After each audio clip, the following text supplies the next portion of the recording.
So hello, what's up mga idol? So sa katong nangandoy din ha nga mahimong vlogger o usa ka content creator no. Nga basin nakaingon sila nga kung ma-monetize na taga bulan-bulan makasweldo na, no? So ako idol, mao gina ako ang ginahuna sa una nga ma-monetize makasweldo dayon no. Dinagko dag sweldo. So nasayop ko sa akong nahuna sa una mga idol.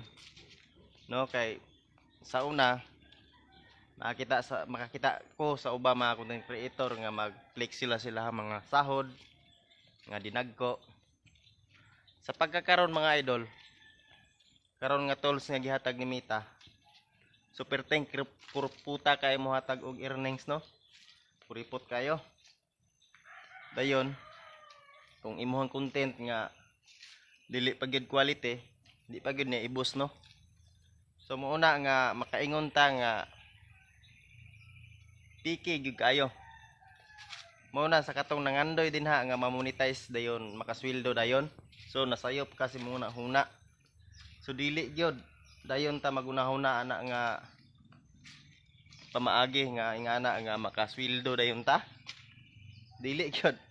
Muna akong ginaingon nga kung ikaw nga nangarap ka nga gusto jud ka nga monetize. Aw. Muna ginaingon nga kugi gyud, no? Kugi gyud. Kay kung maka-viral ka, dako-dako pagkita, no? Pero samantala nga ikaw nga hinay pa ka content creator bago pa kagasugod nga na-monetize ka. So gamay-gamay ra gyud kita, no?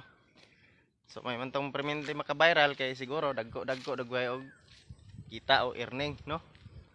So muna akong ginaingon nga kita kay gasugod-sugod pa man ta dayon ato ang hunahuna taas na kayo.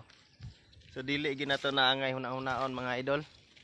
Ang ato adere nga kung ganahan ta mo upload tag video. Kung dili sad wala may magbuot sa tuwa, no? May magbuot sa tuwa. Ang importante nga happy ra ta. Dili kay nato stress kay dili man ni mao to ang gisaligan. No? Di man ni mao tong gisaligan maning kamot mapunta nga makakita taglaing sideline, makakita taglaing income, no?